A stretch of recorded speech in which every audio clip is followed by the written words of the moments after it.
Power of tournament के 2 से 3 साल हो गए और मल्टीवर्स में अभी तक कोई नया खतरा नहीं आया।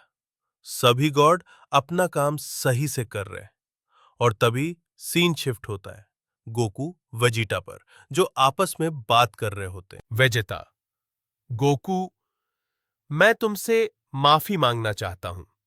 गोकू, माफी? किस बात की माफी है?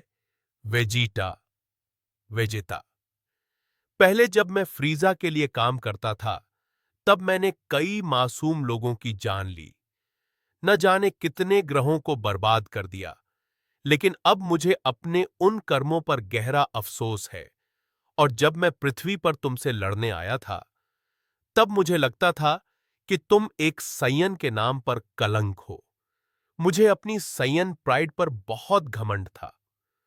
गोकू, वेगिटा, ऐसी बात मत कहो। तुम दिल से बहुत अच्छे हो। बस उस वक्त तुमने अपने भीतर की अच्छाई को देखा नहीं था।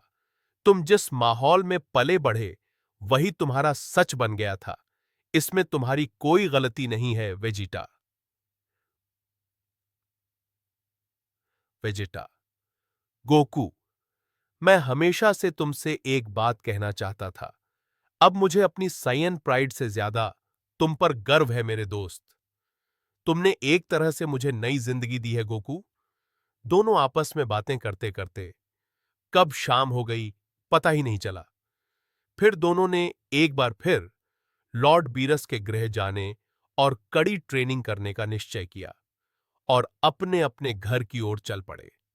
अब सीन बदलता है लॉर्ड बीरस के गृह पर, जहां बीते 3 वर्षों से लॉर्ड बीरस गहरी नींद में सो रहे होते हैं। वहीं विस के पास लॉर्ड फिश एक गहरी भविष्यवाणी करती है। लॉर्ड फिश, विस, इस मल्टीवर्स में एक बहुत बड़ा संकट आने वाला है। एक ऐसा खतरा जो एक पुराने मिट चुके यूनिवर्स का होगा, जिसका सिर्फ नाम सुनकर ही सभी देवता और एंजल्स कांप उठते हैं, जिसका नाम लेना तक वर्जित है।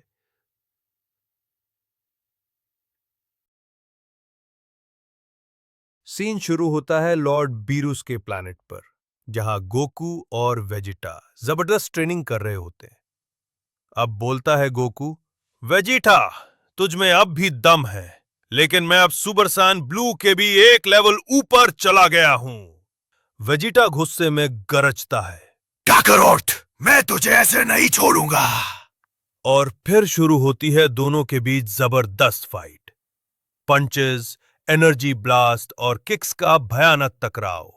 विस मुस्कुराते हुए बोलता है, इन दोनों की ताकत वाकई अब एक नए मुकाम पर पहुंच चुकी है। विस अपने मन में सोचता है, लॉर्ड फिश की भविष्यवाणी के मुताबिक मल्टीवर्स पर जो खतरा मंडरा रहा है, शायद अभी इन्हें बताने का सही समय नहीं है। वेजिटा और गोकू भी उस ताकत का सामना नहीं कर पाएंगे। मुझे बस इनकी ताकत और बढ़ानी होगी। इधर गोकू और वेजिटा की फाइट तेज होती जाती है। तभी पीछे से एक भारी आवाज आती है। अब बोलते हैं लॉर्ड बीरूस, वाह, जबरदस्त, इनकी एनर्जी ने तो मेरी नींद ही उड़ा दी। लॉर्ड बीरूस विस से कहते हैं, विस, देखो इन दोनों की ताकत कितनी बढ़ गई है। विस मुस्कुराकर जवाब देता है, हाँ माय लॉर्ड, ये दोनों सायान अब एक ऐसे मुकाम पर पहुंच चुके हैं जो किसी भी अमर योद्धा के लिए मामूली बात नहीं है। और अब सीन शिफ्ट होता है एक अनजान यूनिवर्स में, जहां एक डायमेंशनल क्रैक से बाहर निकलता है एक डरावना शैडो फिगर। अब बोलता है वो शैडो फिगर, ये यूनिवर्स अब मेरा है और कोई मुझे रोक नहीं सकता। वो अपनी ब्लैक एनर्जी से एक ग्रह पर हमला करने ही वाला होता है। तभी उसकी नजर एक वीरान प्लैनेट पर जाती है, जहां बिखरे पड़े होते हैं पुराने स्काउटर्स, टूटे हुए आर्मर और जले हुए एस्केलेटर। शैडो फिगर सोचता है, लगता है इस यूनिवर्स के सारे ताकतवर योद्धा मिट्टी में मिल चुके हैं। और फिर वो अपनी एनर्जी ब्लास्ट किसी और ग्रह की तरफ मोड़ देता है। पल भर में वो पूरा ग्रह ब्लास्ट हो जाता है। लेकिन आखिर कौन है ये शैडो फिगर और उसने ऐसा क्यों कहा कि इस यूनिवर्स के सारे शूरवीर अब मिट्टी में मिल चुके हैं? जानने के लिए देखिए अगले पार्ट में।